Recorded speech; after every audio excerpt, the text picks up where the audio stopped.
নমস্কার বন্ধুরা, বন্ধু রান্নাঘরে আপনাদের সবাইকে স্বাগত জানাই। তো আজকের আমি বানাবো আম দিয়ে ট্যাংরা মাছের চচ্চড়ি। চলুন ভিডিওটা শুরু করা যাক। তো আমি এখানে ট্যাংরা মাছ নিয়ে নিয়েছি আর দিয়ে দিচ্ছি ওর মধ্যে টমেটো কুচি।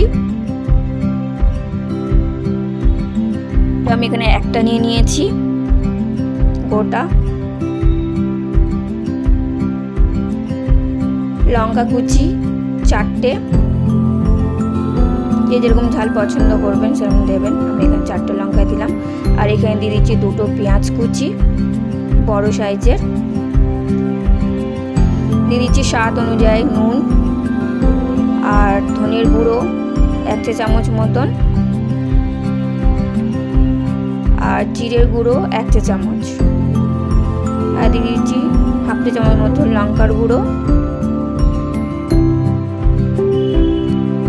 আর 1 চামচ হলুদ, রসুন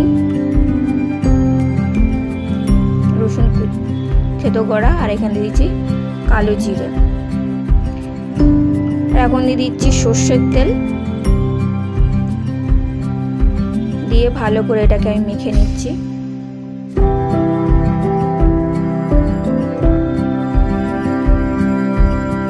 তো ভালো করে মাখা হয়ে গেছে। এখানে মধ্যে দিয়েছি আমি গ্যাসের মধ্যে বসিয়ে দিয়েছি।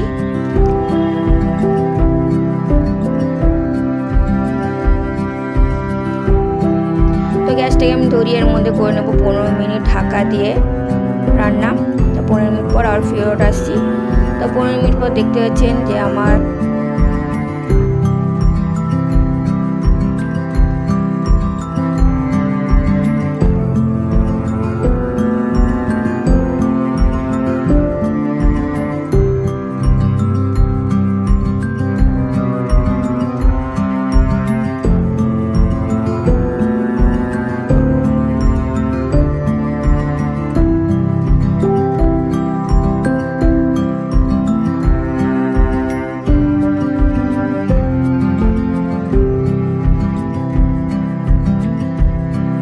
তো 5 মিনিট পর ফিরেছে নাড়াচাড়া করার পর আমি গ্যাসটা কমিয়ে বাড়িয়ে আমি রান্নাটা করে নিয়েছি।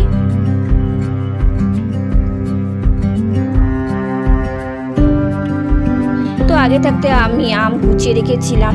তো এখানে আমি অর্ধেক আম কুচোনো ফালি করে রেখে এর মধ্যে উপর থেকে আমি দিয়ে দিচ্ছি। আবারও আমি ঢাকনা দিয়ে আবারও 15 মিনিট রান্না করে নেবো। তো 15 মিনিট পর ফিরে আসছি। আমি রান্নাটা পুরো লো ফ্লেমে করেছি। তো চলুন, এই ভিডিও যদি ভালো লেগে থাকে অবশ্যই লাইক শেয়ার সাবস্ক্রাইব করবেন। আর উপর থেকে দিয়ে দিচ্ছি ধনেপাতা কুচি। এই রেসিপি যদি আপনাদের ভালো লেগে থাকে লাইক শেয়ার সাবস্ক্রাইব করতে ভুলবেন না, আর অবশ্যই কমেন্ট বক্সে জানাতে ভুলবেন না যদি রেসিপিটি ভালো লেগে থাকে। তো আজকের ভিডিও এই পর্যন্তই। নমস্কার।